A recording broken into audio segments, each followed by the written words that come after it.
화요일 의식법을 넘어서는 십자가의 은혜. 참 좋은 아침입니다. 레위기 19장에서 21장까지의 내용을 소개할 여러분의 성경 가이드 문찬호 목사입니다.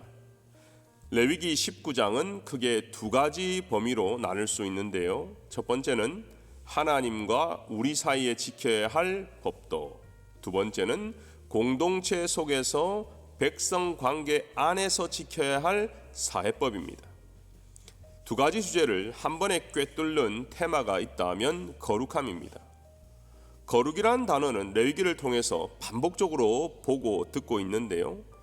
국어사전에서는 매우 높고 위대함으로 설명하고요. 원어적으로는 잘라냄, 분리됨 이렇게 설명할 수 있지만 성경의 의미를 그대로 살리면 거룩 이꼴 하나님입니다. 하나님의 속성을 유일하게 표현할 수 있다면 거룩함입니다. 오늘 본문에서 이 거룩이라는 단어가 나올 때마다 하이라이트를 쭉 그으시길 바랍니다. 핵심 구절은 2절인데요. 너희는 거룩하라, 나 여호와 너희 하나님이 거룩함이라. 자, 하나님과의 법도를 먼저 살펴보면 1절에서 8절까지입니다. 하나님과의 관계에서 지켜야 할 도리를 한 단어 안식일로 풀이할 수 있습니다. 본문 3절에서는 부모를 경외하고 나의 안식일을 지키라. 자녀가 부모를 공경하는 일과 성도가 하나님을 공경하는 일은 서로 같은 차원에서 규정하고 있다는 것입니다. 안식일을 지키는 근본 목적이 하나님의 창조 사역과 거룩함에 동참하는 것이고, 부모를 공경하는 목적도 감사와 사랑을 통하여 거룩함에 동참하는 것입니다. 후자의 내용은 9절에서 18절까지인데요. 하나님의 자녀들의 공동체 생활입니다. 크게 두 가지 실천 사항이 있습니다. 첫 번째는 포도원에서 남은 열매는 가난한 사람들을 위해서 그대로 두어라. 두 번째는 고용주들아, 일꾼의 임금을 절대로 체불하지 마라. 하나님이 이렇게 말씀하신 것은 최소한의 사회보장 제도를 율법으로 명령하신 것이죠. 19장의 내용을 우리가 지금 적용할 수 있다면 하나님과의 관계와 이웃과의 관계는 개별 문제가 될 수 없다는 것입니다. 어떤 사람이 있는데 그 사람이 신앙생활은 참 잘하는데 사회에서는 자기 욕심만 챙기는 악덕 고용주다.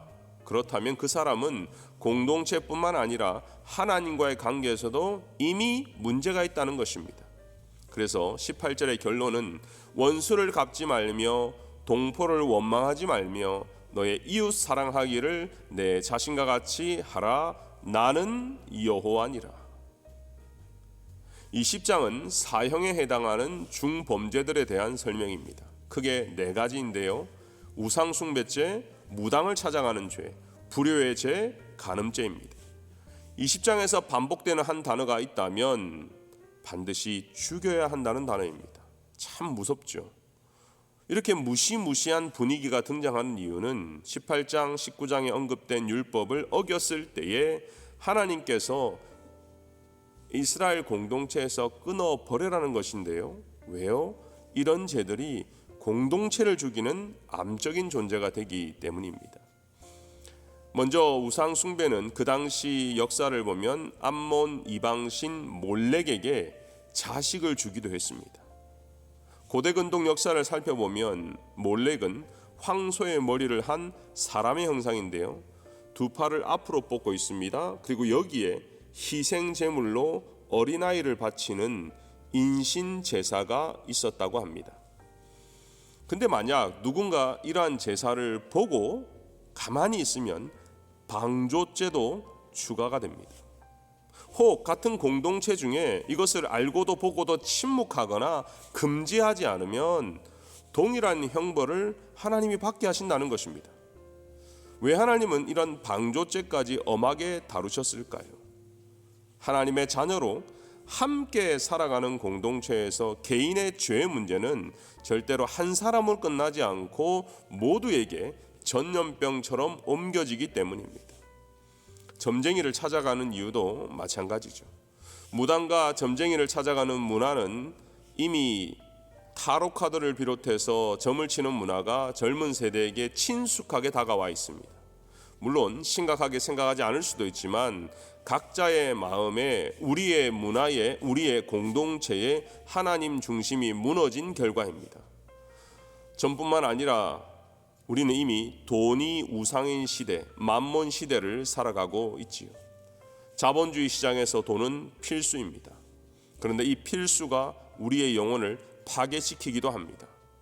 때로는 이 돈 때문에 수많은 가정이 깨어졌고 이 돈 때문에 유명한 지도자들이 넘어졌습니다.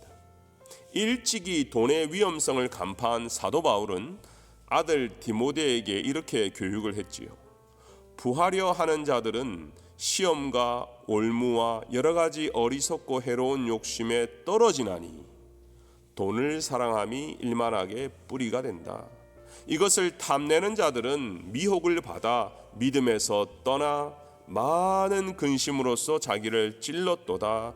오직 너 하나님의 사람아 이것을 피하라. 그렇습니다.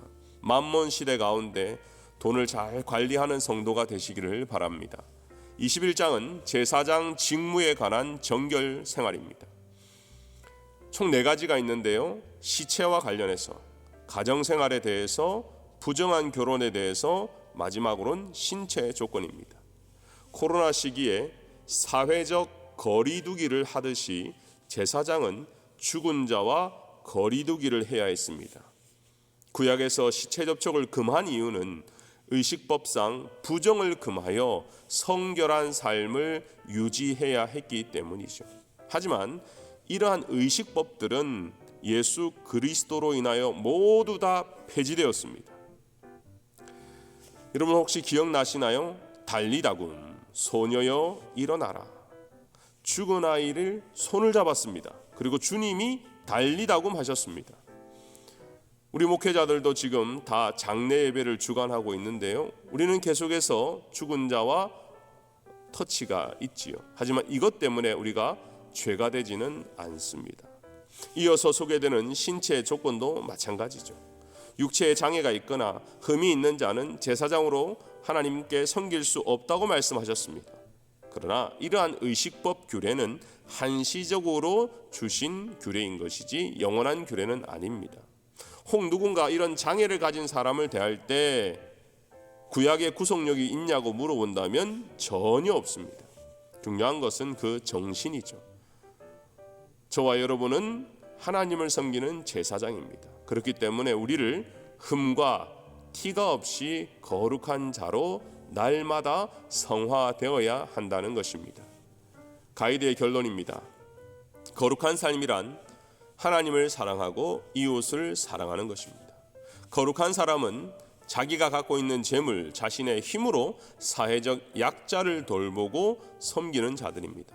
오늘 본문을 묵상하시면서 혹 내가 전화해야 될 사람, 내가 섬겨야 될 사람, 내가 베풀어야 될 사람들이 기억난다면 성령께서 주시는 생각으로 알고 순종하고 실천하시기를 주의 이름으로 축원합니다.